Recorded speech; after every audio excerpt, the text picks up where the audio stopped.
¿Aló? ¿Me escuchan todos?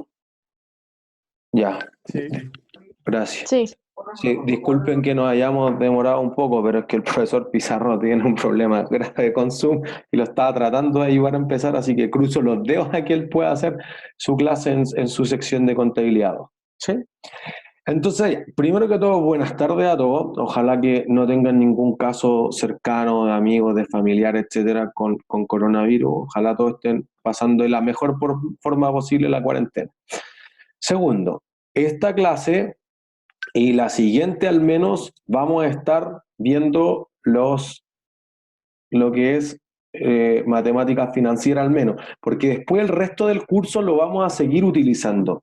Entonces, lo que vamos a hacer es esencialmente que uno va a tener la herramienta de matemática financiera con solamente aplicaciones, a propiedades, planta de equipo, a propiedades de inversión, etcétera. Entonces, el marco, digamos, es como el paraguas donde se va a ajustar todo eso y lo que uno va a tener es fundamentalmente que eso lo vamos a aplicar a los distintos temas del curso. Entonces, matemáticas financieras, por ejemplo, para efectos de la prueba, no es un súper tema como 100 semestres anteriores. Si alguien ya está por segunda o por tercera, sí había un gran tema que era matemática financiera y le dedicamos 6 clases probablemente a matemáticas financieras. En el nuevo orden del curso lo acortamos a saber lo esencial y después lo vamos a utilizar todo el rato. Entonces vamos a aprender a derivar o a integrar y después vamos a ir aplicándolo a todos los temas del curso, por si acaso. ¿Sí? Entonces, esa es la esencia.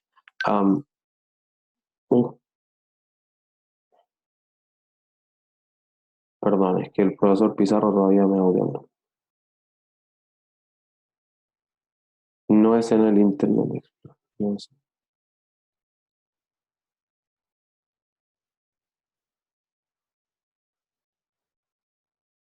Listo, perdón, ya, chao. Apagar. ¿Sí? Entonces, vamos a estar con el set de láminas que habíamos, creo que no nos alcanzamos a abrir la clase anterior porque nos fuimos en la lógica de la tabla de desarrollo, etcétera, etcétera.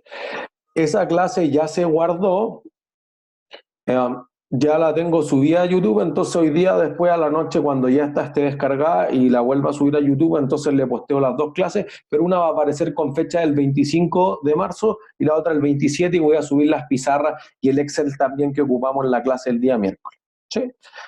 Entonces, ¿qué seamos nosotros? Mira, quisiéramos ser hacia el final de la próxima clase capaces de entender, por ejemplo, la relación que existe entre el riesgo y la tasa de descuento. A mí me parece que la clase del miércoles, que fue bien práctica, basado en lo que ustedes leyeron, dejaba bien claro eso. Los países que tienen más riesgo, sus bonos generan mayores tasas de interés. ¿Sí? Segundo, los países que tienen menos riesgo, tienen menos tasas de interés. Esa es la esencia de la cantidad de riesgo. Que en realidad alguien me decía, mira, un objetivo de aprendizaje era cuantificar el riesgo. Bueno, cuantificar el riesgo no es algo que queramos hacer en este curso. Entonces, eso dije que estaba sobreestimado en el capítulo 5, es cierto, y lo voy a corregir, de hecho, estoy anotándolo, porque no es algo que nosotros queramos, lo básico. ¿Sí? Entonces, por eso después decimos, mira, aplicar los principios básicos de matemática financiera a decisiones como pedir un préstamo, finanzas personales, o quizás como que una empresa quiere comprar una máquina y ese tipo de cosas. ¿Sí? Después, ¿qué vamos a tener? Diferenciar las distintas clases de interés que existen, relacionar las ideas fundamentales de los créditos, que es algo que ya deberíamos conocer, pero en varias cuotas, y eso ajustado a lo que son las tablas de desarrollo. Y eso es todo lo que queríamos cumplir como objetivo a la siguiente clase. ¿Sí?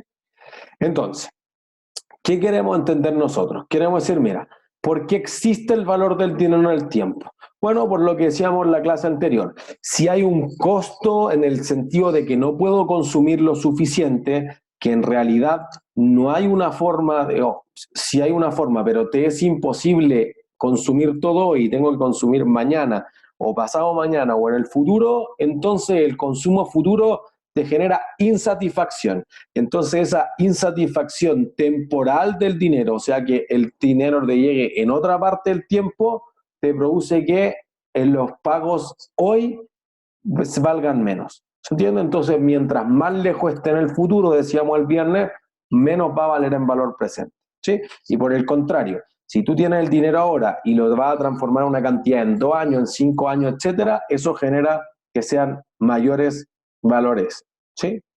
Entonces, el costo de oportunidad era fundamentalmente eso, la cantidad que uno estaba sacrificando para dejar de consumir. ¿Sí? Por eso se habla de oportunidad. Yo tenía la oportunidad de invertir en X proyecto, pero en realidad eso no se generó, no lo pude obtener, etcétera.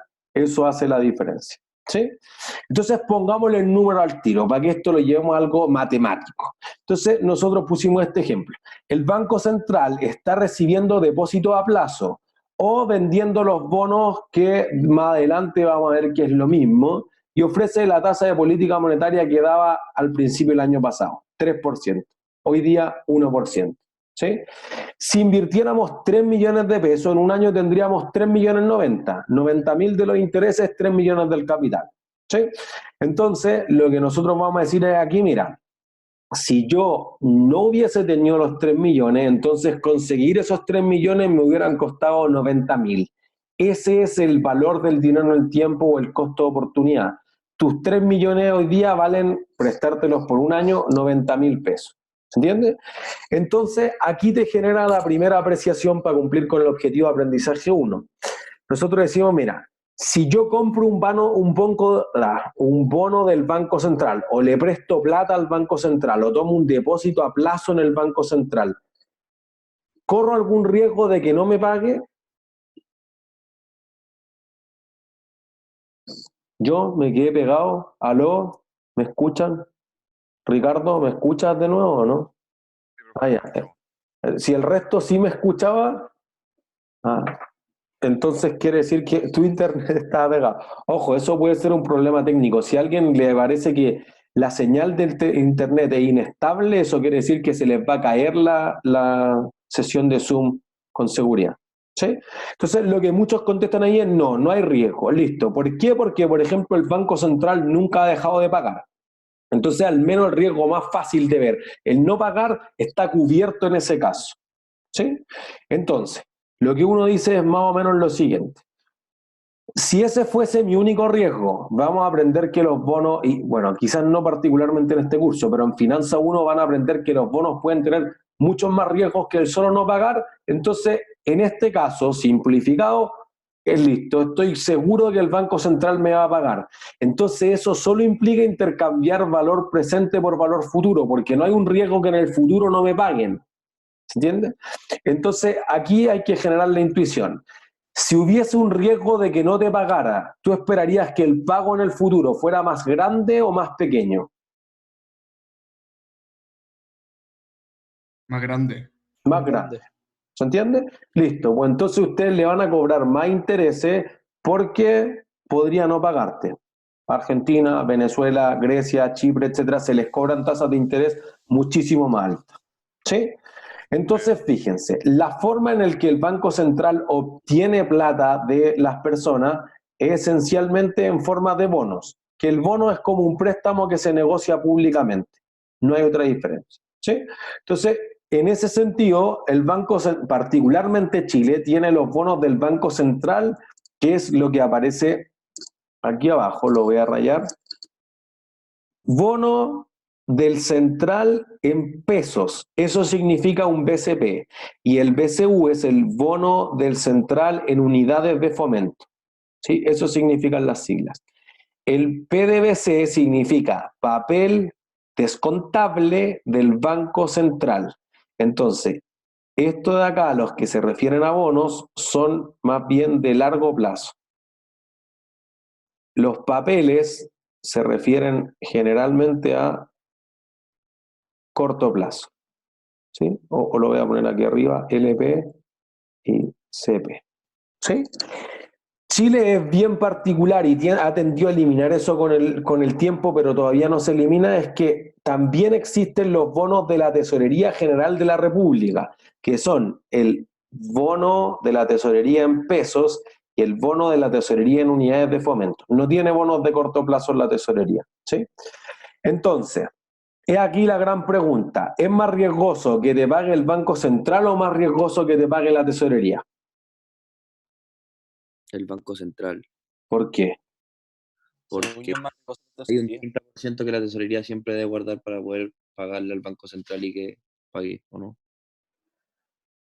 Miren, mejor pensémoslo al revés. ¿De dónde proviene la plata del Banco Central para pagar su deuda? De la Ellos mismos. tesorería. Mejor escríbanlo porque si no, no voy a escuchar a ninguno de los dos. Repito la pregunta para todos. ¿De dónde proviene la plata del Banco Central para pagar su deuda? Es que no sé lo que es la tesorería, ojo. Pero el Banco Central tiene el monopolio de algo que no tiene el resto de las empresas. Eso, imprimir dinero. La tesorería, para pagar su deuda, ¿de a dónde saca su plata?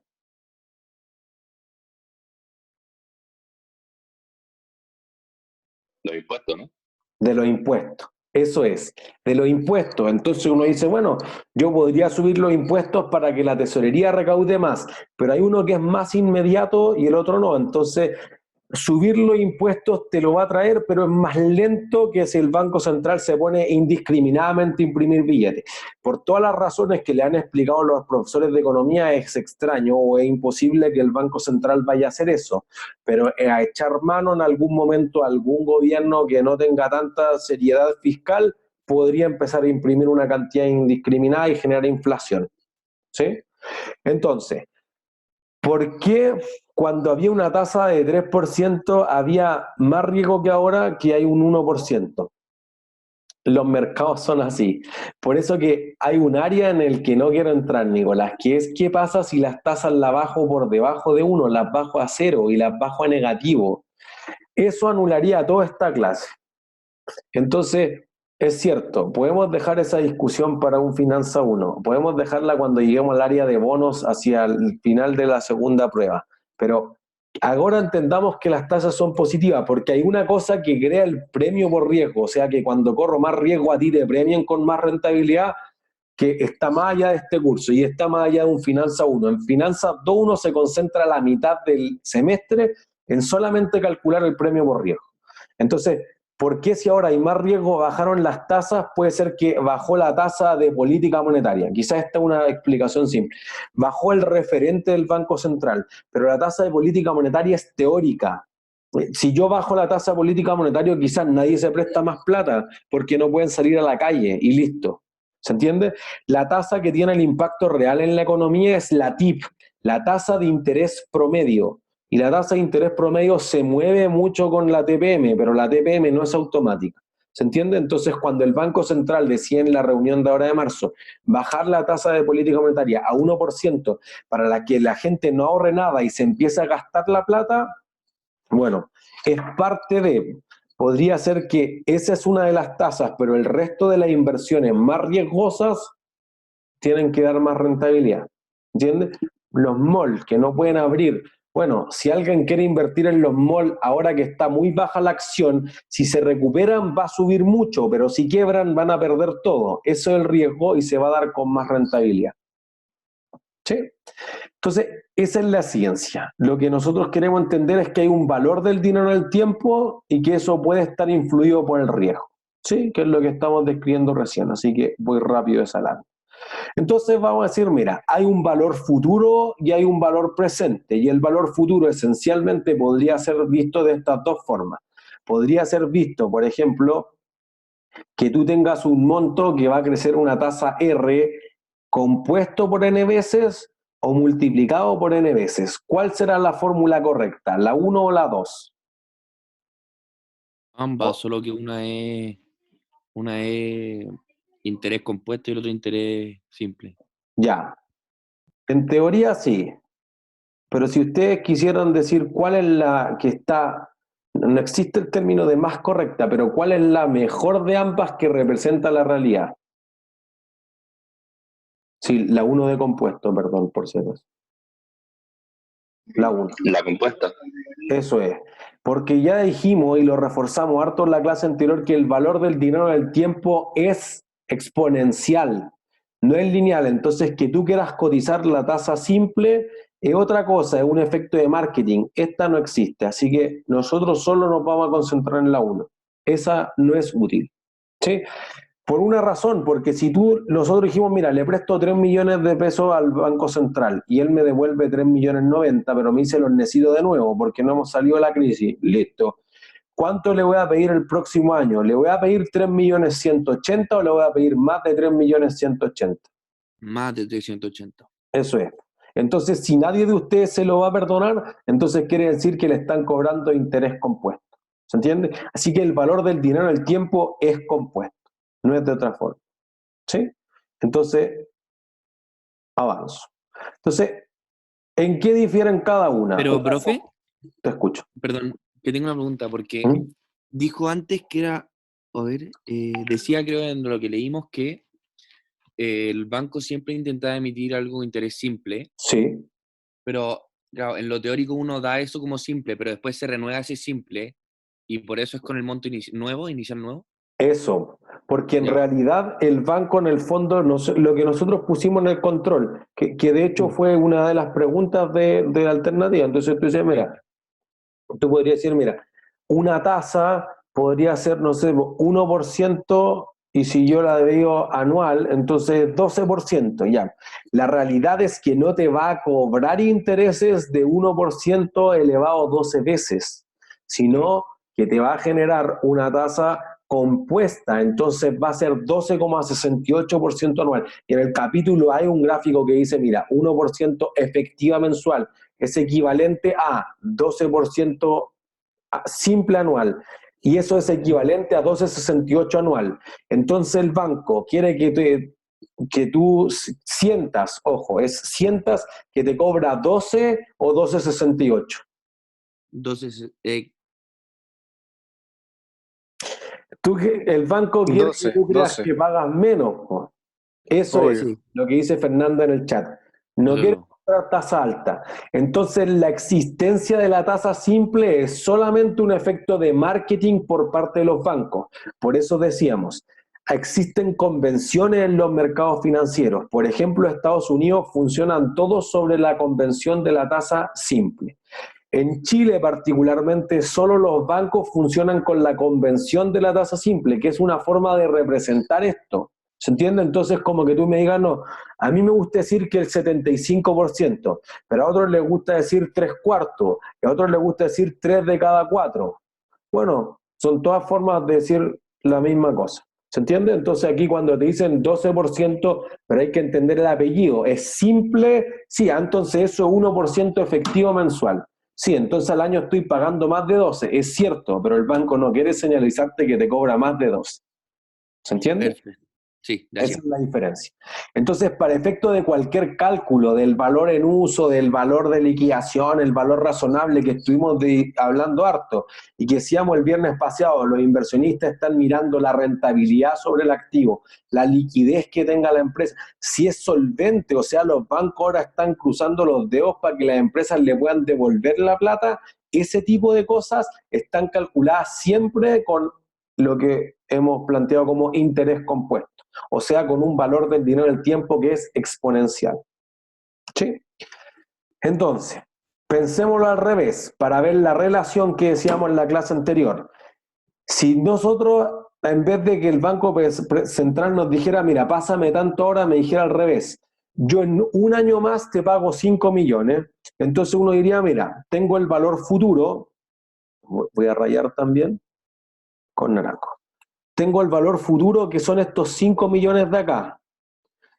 Sé que me debería pagar 3%, pero alguien dice, no, es que yo quiero 4, 5, 8, 10, no sé. Ese costo de oportunidad depende de lo que cada persona pueda hacer con su plata. Por eso algunos no tienen nada que hacer, le cobran 1, pero los que tienen muchos proyectos le cobrarán 8. ¿Sí? 3% digamos que es común para todos para simplificar el problema. Entonces lo que tú quieres decir es cuánto pago ahora. Y el ahora es lo que vamos a llamar de aquí en adelante el valor presente. ¿Se entiende? Entonces tú vas a tener eso. Y entonces podríamos invertirlo y al despejar el monto inicial vamos a decir, mira, 5 millones en un año más valen en valor presente 4.854.000. Ese es el valor. Por eso nosotros hablamos del concepto del costo, del valor razonable, etcétera. Si ustedes saben que este préstamo, este bono, este depósito vale 4.854.369. ¿Por cuánto lo comprarían? Por eso. ¿Cuánto ganan si lo compran por eso? La diferencia entre 5 millones y 4 millones 854, Pe- 369. ¿Pero eso lo ganan ahora o lo van a ganar en el futuro? No, en el futuro. En el futuro. Entonces lo que contestan en el chat, Ilan y Nicolás, que dicen gano cero, es cierto. Por eso cuando nosotros hablamos del fair value, literal significa que sea justo para ambas partes. Entonces, como los dos sabemos que valen esto y lo vendemos por esto, te genera cero ganancia. Y está bien para la valorización de ciertos activos. En eso estuvimos las dos clases de la semana anterior. Pero quizás no está bien para hacer negocio en la empresa, pues yo quisiera comprar este bono por 4 millones 7, 500, 200 o 4, y por el contrario, quizás el que lo quiere vender en 4 millones 9, 4 millones 950, etcétera. Cuando pase el tiempo, sí, pues la vamos a subir, Catalina. Perdón, yo eso lo dije el miércoles, yo ya la subí a YouTube, lo que pasa es que no le he posteado el link, pero hay una carpetita que ustedes ven que dice clases y pizarra, y yo voy a ir poniendo la fecha y subo todas las pizarras y subo todas las clases de aquí en adelante. Se va a subir. El fair value es el valor razonable, o al precio en que dos personas desinteresadamente harían una transacción. Como que nadie las forzó en el fondo. Por eso cuando decíamos la semana pasada que estuvimos enfocados en el fair value y el costo, decíamos, si a ti te obliga el Estado a vender un pedazo, una expropiación, no es un valor razonable, porque a ti te obligaron legalmente y es una posibilidad legal, pero no es un fair value. ¿Entiendes? No es justo o no es, digamos, la traducción, no es un valor razonable para ambas partes. ¿Sí? Entonces, cuando pase el tiempo, van a ocurrir dos cosas. Y eso era lo que hacíamos en la tabla de desarrollo que muchos me preguntaron y que la terminamos haciendo en el Excel, que también lo vamos a subir. ¿Cuánto capital le presté yo al Banco Central? 4.854.369. Como me quedo medio apretado. Y el resto, como me va a pagar 5 millones, le voy a poner de otro color. Verde. El Banco Central me entregó... no se puso el verde. Ahí sí. El Banco Central me devolvió los 5 millones que había prometido, pero como yo le había prestado 4.859.000, el resto de la plata, ¿qué va a hacer? La diferencia entre los 4.854.000 y los 5 millones, ¿qué es? El interés. Los intereses. Eso es. Entonces lo voy a poner acá con rosado, intereses. Entonces los intereses van a ser 145.631. ¿Se entiende? Esto es si es un pago. Nosotros, por eso siento que la clase del miércoles fue bien provechosa, si es que todos lo entendieron. Por eso ahora quiero recapitular algo más básico. Pero si todos lo entendieron, eso es quizás 3/4 o el 80% de lo que queríamos saber. Si hay un pago, listo, en esta cuota, única cuota de 5 millones, una parte, 4.850.000, es el capital que te estoy devolviendo, casi 150 son los intereses, o sea, el valor del dinero que cobró en un año por lo que me habías prestado. Listo. Y eso es el 3% de lo que me prestaste, los 4.854.000. ¿Sí? ¿Alguien que tenga dudas hasta ese punto? Yo, profe, es que no entiendo a qué va con esto.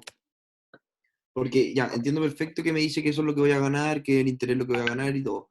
Pero Ajá. entonces yo como persona que le quiero prestar plata al banco, ¿Sí? ¿significa que 4.854.369 pesos es lo Ajá. que yo le debería pasar para ganar ese interés? Eso es. Sin embargo, O, yo quiero ganar más plata, entonces le pago 4.500 esperando que quiero 5 millones. Bueno, es que por eso que hay algunas veces que uno puede hacer eso, pero tú dices, bueno, es que tú eres uno dentro de un universo de 1.000, de 2.000, de 100.000 inversionistas. Entonces, mientras más competencia haya, es más probable que lleguen a un 4.854.369. Mientras menos competencia haya, por ejemplo, en los mercados más privados de deuda entre el banco y tú, si el banco te quiere cobrar 6% y tú no tienes otro banco, no tengo opción de competir. Pero si compiten, es bien probable que en los mercados de acciones, de bonos, que son muy competitivos, lleguen a algo que sea muy, muy, muy cercano al valor razonable. Ya, gracias. ¿De qué? Se gana plata, Catalina, por los intereses, pues al menos por los intereses. Entonces tú dices, mi negocio, y lo vamos a ver mucho en bonos, mi negocio no es ganar en la compra y en la venta. Mi negocio es comprar, aguantar el bono hasta que pase 1 año, 2 años, 10 años, 99 años como la Polar y que me pague todos los intereses. Así que al menos gano los intereses. Lo que pasa es que si lo comprara por menos que 4,854, también gano plata ahora, pero ese otro modelo de negocio es el corredor de bolsa. Entonces ese no apunta a quedarse con los intereses, apunta a comprar y vender muchas veces y ganar comisiones quizás. Eso, lo que dice Nicolás. Ese valor presente es el monto razonable. De hecho, una de las formas de calcular el fair value es el valor presente. Por eso que queremos introducir la idea del valor presente. Que después, por ejemplo, cuando estaba con los de Finanza 1, decía, mira, o con los del taller de introducción a la inversión ahora, todo en la vida vale el valor presente de lo que pague. Entonces una casa vale el valor presente de su arriendo, una acción vale el valor presente de los dividendos, un bono vale el valor presente de los cupones, un contrato de leasing vale el valor presente de los canon, que son las cuotas del arrendamiento. Y así sucesivamente. Entonces el valor presente es lo que manda todas las finanzas de la vida, y como las contabilidades, especialmente bajo IFRS, están muy mandadas por las finanzas, entonces también mandata una parte importante de la contabilidad. ¿Sí? Pero fue una pregunta corta. ¿Puedo volver a la diapositiva anterior? Entonces no se me va a ir la idea. ¿Cuál era la ecuación anterior? No, la diapositiva anterior. Era que, si es que, por ejemplo, yo estoy haciendo este préstamo y al final hago que logro el préstamo por una plata menor al fair value. ¿Esa diferencia de plata entra como un ingreso tan solo de interés o entra en diferentes...? Eso, un ingreso por interés, es tal cual es. Ya. Sí. Entonces los 5 millones es el valor futuro, los 4.854.000 es el valor presente de. ¿Sí? Entonces fíjense, si el flujo de caja está más lejos, entonces nosotros diríamos, mira, me va a pagar los mismos 5 millones, pero no en 1 año más, aquí donde está el exponente, sino que me los va a pagar en 10 años más, en 15 años más, en 20 años más, vale menos, que era lo que ustedes mismos me decían el miércoles. ¿Sí? Entonces hay una relación que mientras más esté lejano el flujo de caja, mientras más futuro sea, menos vale en valor presente. Entonces, si crece el N, baja el valor presente. Relación inversa. ¿Se entiende? Eso es una parte importante. Entonces, lo que uno dice es, mira, esa relación inversa es algo con lo que debemos quedar. ¿Sí? Segundo, ¿qué pasa si existen, y aquí lo demuestro matemáticamente, o sea, si en vez de pasar 1 año, pasan 10 años, entonces el valor presente es 3.720.000. Si pasan 50 años será 1 millón, si pasan 100 años es 0 entonces, o cercano a 0. ¿Sí? Entonces, la tasa de descuento o costo de oportunidad o rentabilidad esperada tiene una relación inversa con el valor presente. Puedo volver. Profe, una pregunta. Ajá, te escucho. Que lo que dijo ahora recién, que si fueran 100 años en teoría sería como 0. Matemáticamente no sería imposible si está trabajando con porcentaje que en algún momento el valor presente sea 0. Claro, o sea, tendría que ser al infinito. A 0, sí, pero claro, siempre se iría acercando a 0, pero nunca podría dar un valor presente 0. Nunca podría dar un valor presente 0. Pero, por ejemplo, yo lo planteo en el capítulo, por ejemplo, los bonos a 100 años de Disney. Los bonos Bella Durmiente que emitió el año 92 pagan su plata o los 300 millones que emitió el año 2092. Entonces, eso traído a valor presente 100 años representan el 0,03% del valor total. Entonces, en el fondo, tú dices, el pago que me va a hacer en 100 años no es lo relevante, sino los pagos de los intereses. ¿Y cuáles son los más valiosos? Los que están más cerca. ¿Entiendes? Esa es la razón esencial que uno se tiene que llevar. mientras más cerca esté el pago, es mucho más valioso para efectos del valor del dinero en el tiempo. ¿Sí? Avanza. Sí, claro, gracias. Entonces, relación inversa. A mayor tiempo, menor valor presente. A mayor tasa, menor valor presente. ¿Sí?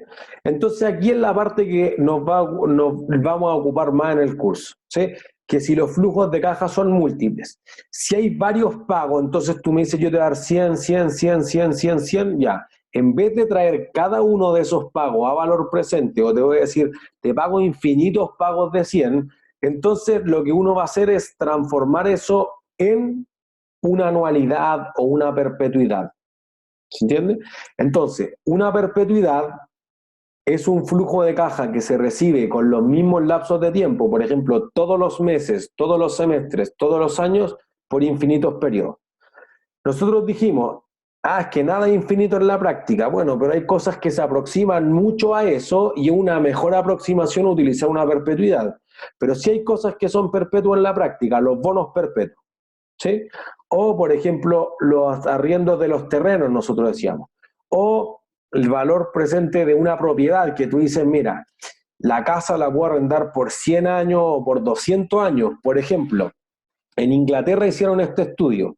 ¿Qué pasa si yo considero que los arriendos los voy a recibir solo por 200 años, que es como la vida útil de las casas, y tenían datos de hace mucho tiempo? O considero que se va a arrendar para siempre.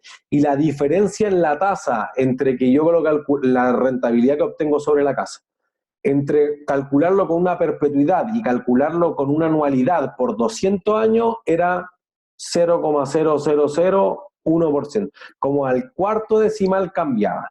Entonces, para las personas era irrelevante, al menos en el mercado de real estate, de activos inmobiliarios de Inglaterra, si ellos consideraban la vida útil económica real del activo como 200 años o suponían que iba a ser para siempre, porque quizás en 200 años la casa no iba a desaparecer en el aire, no se iba a caer a pedazos.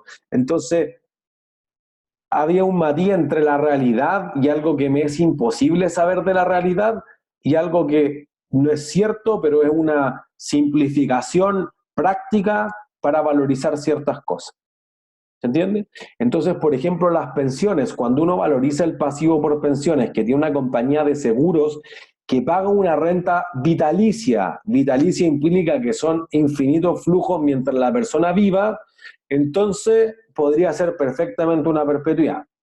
Lo que pasa es que dice, no, pero es que las personas no viven para siempre, viven una cantidad indeterminada de tiempo, pero cuando se mueren corto el pago. Bueno, la empresa podría hacer una mejor estimación y entonces después transformarlo en una anualidad en vez de una perpetuidad. ¿Sí? ¿Es claro para todos o alguien quizás se quedó más atrás?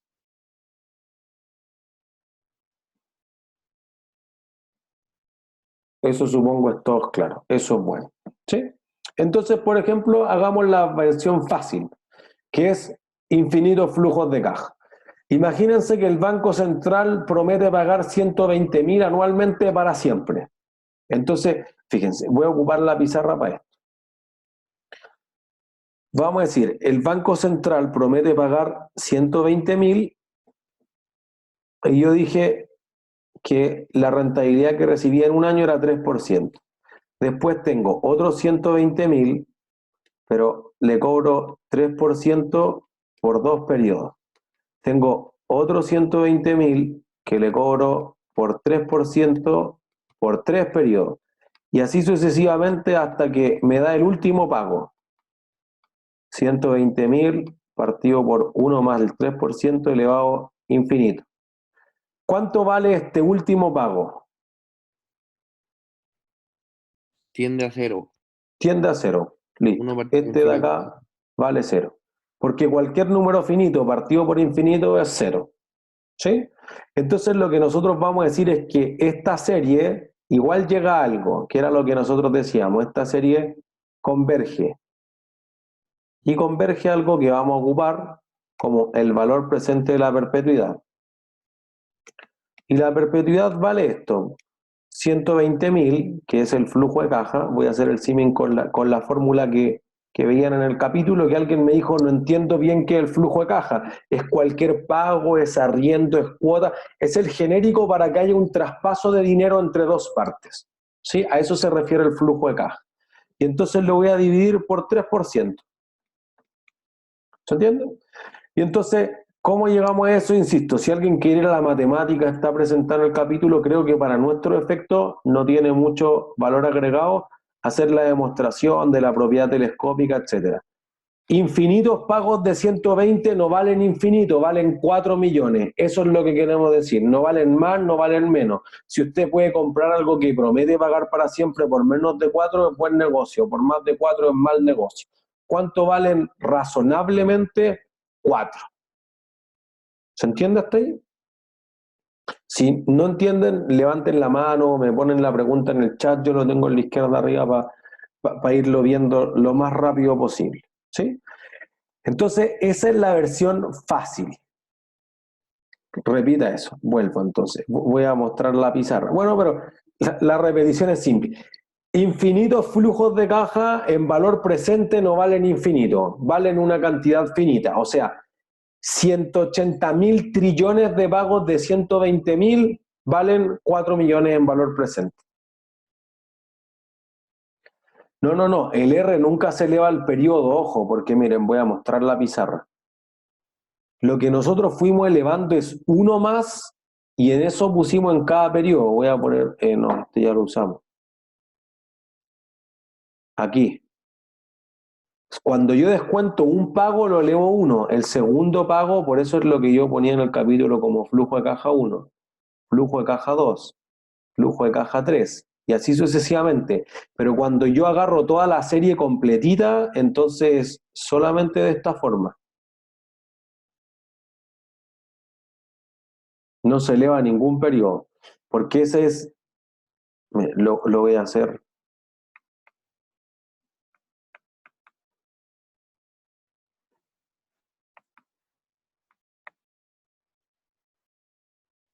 Esa serie converge a eso. ¿Se entiende? Entonces, si alguien es más matemático, la integral, si quieren, va hacia eso. Así que el que le sea más fácil de verlo de forma matemática, ocupémoslo para. ¿Sí? Entonces, ¿nosotros qué decimos? Decimos, mira, podríamos simplificar esto que acabo de decir a esto. Listo. Eso era lo que había puesto en la pizarra y está con rojo la idea esencial. Infinitos flujos de caja en valor presente no valen infinito. Dijimos que para valor futuro es tonto porque nadie ahorra para siempre, así que infinitos flujos de caja que ganaron infinitos intereses por infinitos periodos, ¿cuánto valen? De nuevo, infinitos flujos de caja que ganaron infinitos intereses por infinitos periodos, en el fondo infinito al cubo, ¿cuánto vale? Infinito. Infinito. No es 0, ojo. En valor presente vale 0, pero en el otro es que tú dejaste 100.000 hoy día que ganó intereses por la eternidad y mañana dejaste otros 100.000 que ganó intereses por la eternidad y así sucesivamente eso va a ser infinito. Pero como no hay una situación práctica en la que alguien ahorre por infinitos periodos, es inútil. No sirve para nuestros propósitos. Nosotros queremos tangibilizar eso, por eso nosotros estamos hablando de la empresa real, etc. No sirve una contabilidad teórica ni hacer mucho asiento. Aquí queremos evaluar si usted debería haber invertido en esa máquina o no, si este terreno no le conviene, si en realidad tiene que ir al banco A para financiar la mitad de su proyecto o el 80% del proyecto, o pedir un leasing o ir a buscar inversionistas más grandes con un bono. Eso es lo que nosotros queremos entender. ¿Sí? Entonces, ahí está la idea esencial. Catalina, una perpetuidad son infinitos flujos de caja, una anualidad son finitos flujos de caja. Y es bueno que lo hayas preguntado porque queremos aclarar. Una anualidad tiende a entenderse que son flujos de caja que se producen anualmente y no es así. Una anualidad es cualquier serie de pagos que sea finita. Entonces tú me dices, mira, yo voy a recibir mesada por 10 años, eso es una anualidad. Yo voy a pagar un crédito hipotecario por 25 años, eso es una anualidad. Yo en realidad pedí un crédito de consumo que voy a pagarlo en 12 cuotas, eso es una anualidad. Tú fuiste a comprar alguna cosa y estás medio mal de plata, entonces pediste 3 cuotas precio contado, eso es una anualidad. ¿Se entiende? Las cuotas no tienen por qué ser anuales, es la generalización para las mensualidades, trimestralidades, semestralidades, bimestralidades o cualquier otra. Rocío, un ejemplo de la perpetuidad es un bono perpetuo o una renta vitalicia, una pensión que se paga hasta que se muera la persona, que eso podría ser nunca, así que también se aproxima por una perpetuidad. Los arriendos de los terrenos pueden ser una perpetuidad o muy cercano a una perpetuidad. Las casas son algo, o los inmuebles en general, tienen algo muy cercano a la realidad. Entonces, por ejemplo, los hoteles Aton, lo vamos a revisar, y ustedes lo van a leer en el capítulo de propiedades de inversión. Hoteles Aton construían el hotel sobre un terreno que arriendan, entonces alguien diría, esto es súper mal negocio, porque construye un edificio y después cuando tenga que renovar el contrato de arriendo, si no me lo renuevan, perdí la inversión en el edificio. Es cierto, por eso que los hoteles Aton no hacían los contratos por un mes, lo hacía por 80 años. Y el valor presente de las cuotas por 80 años era prácticamente el mismo que el valor presente de infinitas cuotas. Entonces, de nuevo, eso se podía aproximar a algo perpetuo. Al final nunca es infinito. Habría que estar al final para ver eso. Como esas preguntas son como, no sé, como de tarotista, no sé, pues el que esté en el infinito al final, pero ¿quién va a estar al final, pues? Al final no va a haber nadie. ¿Se entiende? Entonces, por eso que alguien, si quiere, no entremos en la discusión, es que nada es perpetuo para siempre. No saben, porque nunca lo vamos a ver. Entonces, podría ser como podría no ser. ¿Entiendes? Pero sí la aproximación práctica de utilizar infinitos flujos de caja para calcular lo que vale el activo, o al revés. Si te pagaran infinito arriendo sobre lo que tú compraste la casa, te genera esta rentabilidad.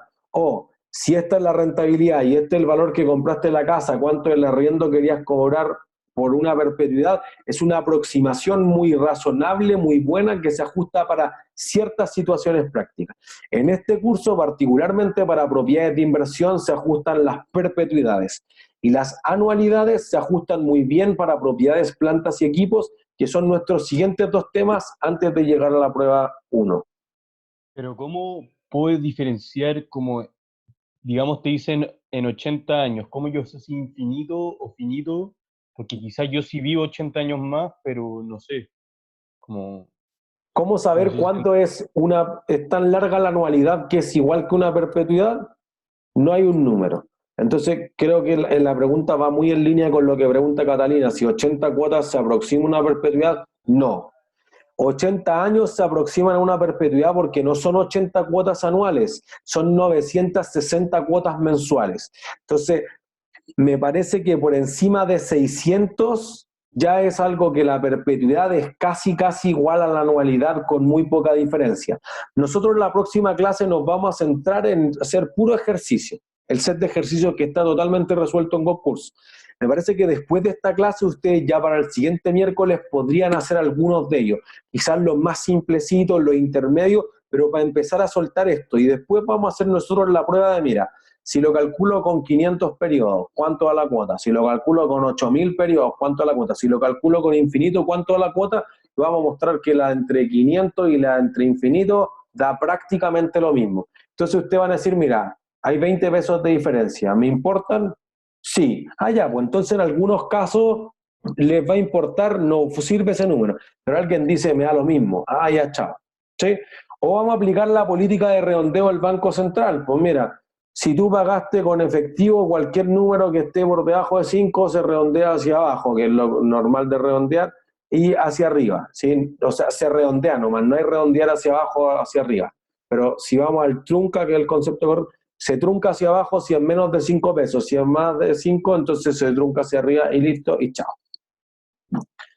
Entonces, menos de 10 pesos va a ser irrelevante. Quizá eso es uno de los parámetros generales que podemos decir, ¿sí? Pero tampoco, o sea, no se pongan nerviosos que van a decir, ah, ya, pero esto es una perpetuidad, una anualidad. No es una pregunta.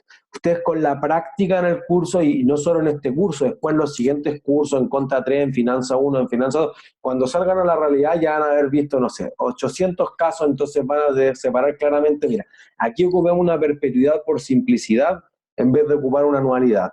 No es lo que va a ocurrir, no es lo que va a ocurrir, pero es una simplificación práctica. ¿Sí? Entonces, ¿qué decimos nosotros? Mira, pongámoslo al revés, pongamos este caso, una lotería, que las loterías normalmente tratan de hacer algo como esto. Entonces dice, mira, tenemos una lotería que promete pagar 7 millones de por vida o 125 millones ahora. Entonces, ¿qué preferiría? ¿Recibir los 7 millones de por vida o los 125 hoy? Los 125 hoy, ¿Por qué? porque los puedo invertir.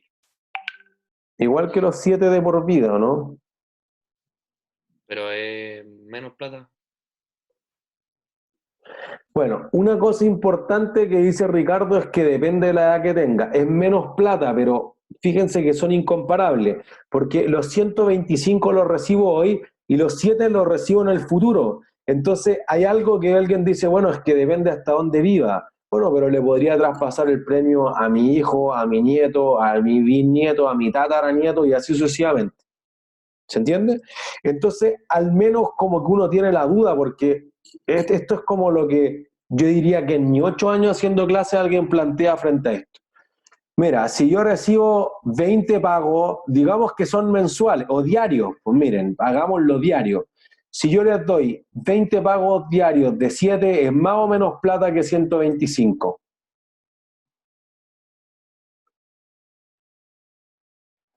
¿20 por 7, cuánto les va a dar? Es más 140. 140. Es más. ¿Sí? Lo que están escribiendo ahí en el chat. Entonces es probable que si yo digo yo pago 7 millones todos los días, alguien dice seguro que vivo 20 días más, aunque esté con coronavirus, en edad de riesgo, no sé, 20 días vivo. Entonces prefiero los 7, pero alguien si dice obviamente no, estoy terminal, me quedan 2 días, no sé, prefiero los 125. Ya, es que hacia allá podemos ir, Ricardo. ¿Y qué pasa si la lotería quiebra? Bueno, por eso que las loterías deben crear un fondo garantizado que tenga los flujos necesarios para pagar esos 7. Si no, por ejemplo, en Estados Unidos hay corredores de premios de lotería. Hay un mercado solo para los premios de lotería, ¿sí? Pero pensemos en principio que te puede pagar a todo evento y que por eso es una perpetuidad. Entonces, ¿de qué depende? De si yo los tengo ahora, y alguien lo mencionaba, yo los 125 los invierto. Entonces, aquí lo que importa es la tasa de rentabilidad, de descuento o el costo de oportunidad. Entonces, fíjense, lo que yo puse es que la alternativa, ¿qué alternativa preferiría si la tasa de interés relevante es de 6%? Esa es una cosa importante. Entonces, yo puedo obtener 6% de rentabilidad al año.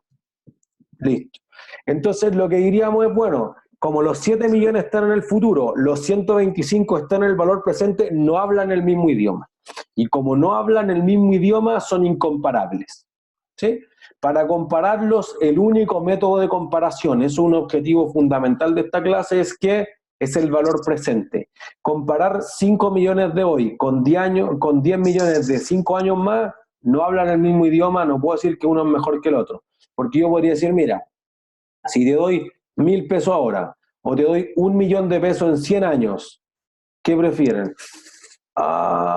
Duda, incomparable. ¿Se entiende? Entonces tú dices, estoy en 500 años y estoy muerto, entonces todos prefieren 1.000. Bueno, pero depende de la rentabilidad, porque si yo no voy a estar vivo, pero esto va ganando intereses, capaz que lo puedo vender en 10 años más, en 20, en 30, en 50. ¿Se entiende? Entonces, eso hace una diferencia significativa. Entonces, calculamos el valor presente. Pues fíjense que abajo yo dije fórmula de la perpetuidad, el flujo de caja que es 7, divido los 6. Listo, me da 116. Prefiero 125 hoy o 116 que es valor presente o actual, por eso es hoy. ¿Qué prefieren, 125 o 116? 125. Listo. Entonces 125 es mejor. Pero podría verlo al revés. Si yo digo, mira, si yo tengo 125 y lo invierto, ¿cuánta rentabilidad obtendría?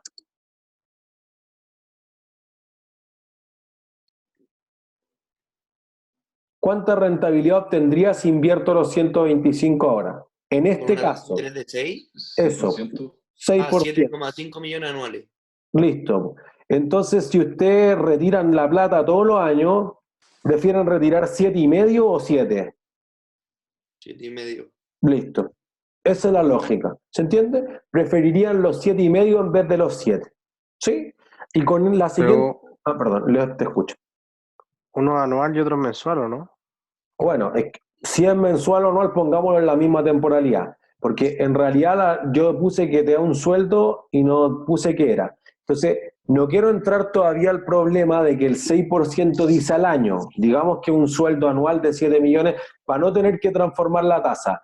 Siguiente clase vamos a dedicarnos a la parte compleja, que yo creo que es lo que más les complica, que es la transformación de la tasa y hacer una tabla de desarrollo.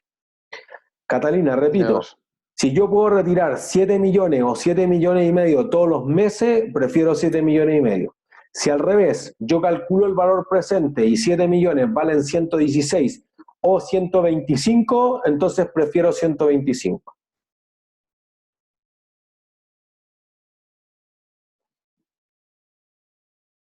¿Sí? Listo. Con esta idea cerramos la clase. Las loterías, y eso es lo que más hacen, no te pagan los 125 de golpe. Por ejemplo, ¿qué pasa si te dicen que te va a hacer 5 pagos de 25? ¿Qué prefiero? ¿7 de por vida o 5 pagos de 25? 7 de por vida. ¿Por qué? Porque no le puede sacar la misma rentabilidad a los de 25. Pero te van a hacer 5 de 25, o sea, eso es importante, al menos en el chat están divididas las respuestas, ¿sí? Entonces eso es, perfecto Alonso. Depende del valor presente, porque alguien me está diciendo es que los otros dos son valor futuro, pero unos son infinitos pagos en el futuro o otros son 5 pagos en el futuro. Entonces, lo que hace es que uno diga, mira, veamos, pues calculemos el valor presente, entonces voy a borrar esto. Entonces lo que uno va a decir es, mira, si yo calculo el valor presente, tengo los 116 contra los 125, perdón. Si calculo cada uno de los valores presentes de los 25 es descontado por un periodo a 6, voy rayando. Un periodo al 6%, 2 periodos al 6%, 3 periodos al 6%, y así hasta los 5 periodos al 6%, y eso vale hoy 115. ¿Se entiende? 105. Entonces, prefieren 116, que es el valor presente de infinitos pagos de 7, o 105. 116. Eso es. ¿Se entiende? Perfecto. Entonces, para comparar siempre es valor presente. Es que me pagan 10 años, todo a valor presente. Y ahí digo, prefiero 116 que 105 que hablan el mismo idioma, valor presente. Y ese es el idioma de la finanza y de este curso, valor presente. ¿Se entiende? Entonces, lo latero aquí es decir, cada uno de los 5 pagos traerlo a valor presente. Hay una fórmula que nos simplifica eso, y con eso cerramos la clase, que es la fórmula de la anualidad. La leyeron en el capítulo, la hicimos bien, la demostración el miércoles. ¿Sí?